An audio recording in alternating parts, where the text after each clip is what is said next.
Assalamualaikum warahmatullahi wabarakatuh. Perkenalkan, nama saya Audrey Balnesha Putri dari kelas 12 MIPA 3 SMA N4 Surabaya. Hari ini saya akan menerangkan tentang Orde Baru. Yang pertama ada pengertian dari Orde Baru. Orde Baru adalah sebutan bagi masa pemerintahan Presiden Soeharto di Indonesia. Orde Baru menggantikan Orde Lama yang merujuk pada era pemerintahan Soekarno. Lahirnya Orde Baru diawali dengan dikeluarkannya Surat Perintah 11 Maret 1966. Orde Baru berlangsung dari tahun 1966 hingga 1998. Dalam jangka waktu tersebut, ekonomi Indonesia berkembang pesat meskipun hal ini terjadi bersama dengan praktik korupsi yang merajalela. Selanjutnya ada latar belakang dari Orde Baru. Latar belakang dari terbentuknya Orde Baru adalah dikarenakan keputusan Presiden untuk mengganti sistem parlemen dengan demokrasi terpimpin.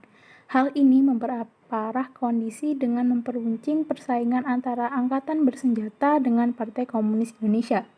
Sejak saat itu, kekuasaan Soekarno perlahan-lahan mulai melemah, hingga akhirnya Presiden Soekarno memutuskan untuk mengundurkan diri dan menyerahkan mandatnya kepada Jenderal Soeharto melalui Surat Perintah 11 Maret atau Super Semar.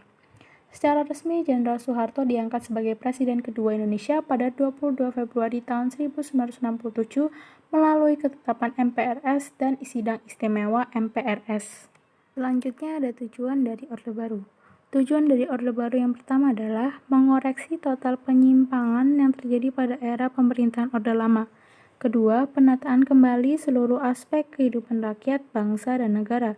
Ketiga, melaksanakan amanat Pancasila dan UUD 1945 secara murni dan konsekuen. Dan terakhir adalah menyusun kembali kekuatan bangsa untuk menumbuhkan stabilitas nasional guna mempercepat proses pembangunan bangsa. Selanjutnya ada sistem pemerintahan Orde Baru. Pada masa Orde Baru, Indonesia mengalami banyak kemajuan di berbagai bidang, terutama ekonomi yang juga dibarengi dengan kebijakan politik yang otoriter.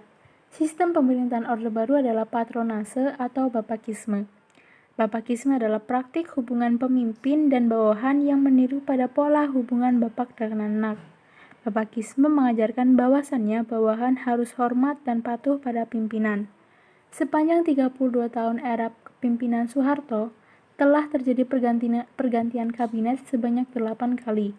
Kabinet terakhir adalah Kabinet Pembangunan 7 yang masa jabatannya hanya berlangsung selama 2 bulan. Selanjutnya ada kebijakan pemerintahan Orde Baru. Yang pertama adalah kebijakan ekonomi. Pemerintah membuat program yang disebut dengan Rencana Pembangunan 5 Tahun atau Repelita yang berguna demi pemerataan ekonomi bagi seluruh rakyat Indonesia. Kedua ada kebijakan politik. Pertama, pemerintah melakukan pembubaran PKI beserta organisasi-organisasi sayapnya dan membersihkan DPR dan MPR dari unsur-unsur PKI.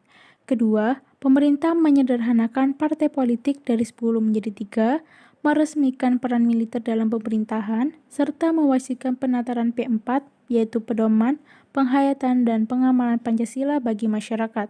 Ketiga, Irian Barat dan Timur Timur disahkan sebagai wilayah kekuasaan NKRI. Dan terakhir, pemerintah juga menggagas berdirinya ASEAN, memulihkan hubungan dengan Malaysia, dan kembali menjadi anggota PBB pada tahun 1967 setelah keluar pada tahun 1965. Ketiga ada kebijakan sosial. Untuk meningkatkan kesejahteraan masyarakat, pemerintah mengeluarkan berbagai kebijakan seperti program keluarga berencana, transmigrasi, gerakan wajib belajar, dan gerakan orang tua asuh. Yang keempat ada bidang pertanian.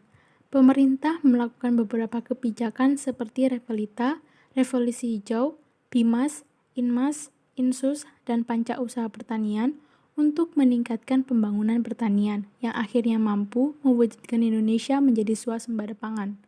Kebijakan-kebijakan juga terus berlanjut dengan menghasilkan cara-cara yang lebih modern dan tidak menyulitkan bagi para petani, seperti pembuatan areal irigasi maupun penemuan bibit-bibit unggul yang menghasilkan hasil terbaik dari sektor pertanian. Kelima ada bidang kesehatan. Pada masa Orde Baru, dilaksanakan program untuk mengendalikan pertumbuhan penduduk yang dikenal dengan KB atau keluarga berencana. Maksud pengendalian penduduk adalah meningkatkan kualitas rakyat Indonesia dan meningkatkan kesejahteraannya. Yang terakhir ada bidang pendidikan. Pada masa ini, peserta didik diberikan beban materi pelajaran yang banyak dan berat tanpa memperhatikan keterbatasan alokasi kepentingan dengan faktor-faktor kurikulum yang lain untuk menjadi peka terhadap lingkungan. Siswa sebagai peserta didik dididik untuk menjadi manusia pekerja yang kelak akan berperan sebagai alat penguasa dalam menentukan arah kebijakan negara. Dan yang lebih menyedihkannya, yaitu sistem doktrinisasi, yaitu sistem yang memaksakan paham-paham pemerintah Orde Baru agar mengakar pada benak anak-anak, seperti penetaran P4 yang berisi tentang hafalan butir-butir Pancasila.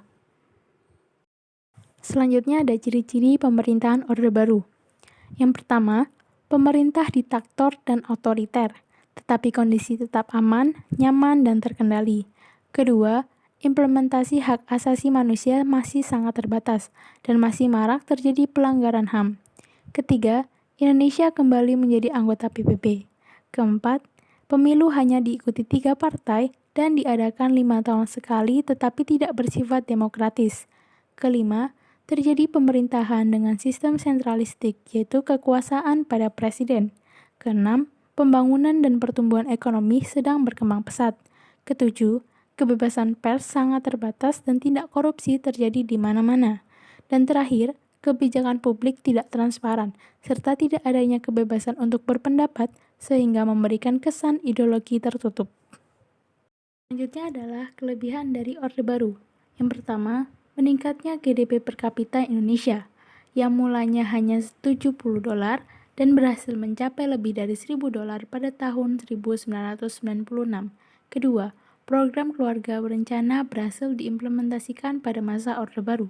Ketiga, semakin banyak orang yang bisa membaca sehingga tingkat pengangguran menurun. Keempat, kebutuhan pangan semakin tercukupi. Kelima, keamanan dalam negeri semakin meningkat.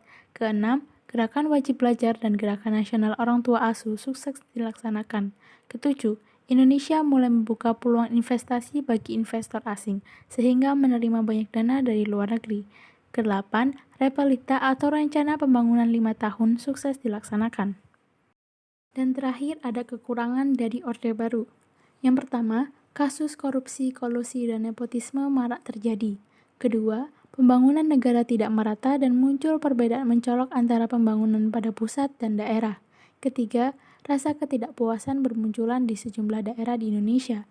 Keempat, tidak ada tanda-tanda pergantian atau penurunan kekuasaan ke presiden berikutnya. Kelima, hak asasi manusia masih belum diperhatikan dengan benar. Keenam, kebebasan pers masih sangat terbatas. Ketujuh, kebebasan berpendapat masih sangat terkekang. Dan terakhir, terdapat kesenjangan sosial bagi si kaya dan si miskin, di mana orang kaya memiliki hak yang lebih baik daripada orang miskin.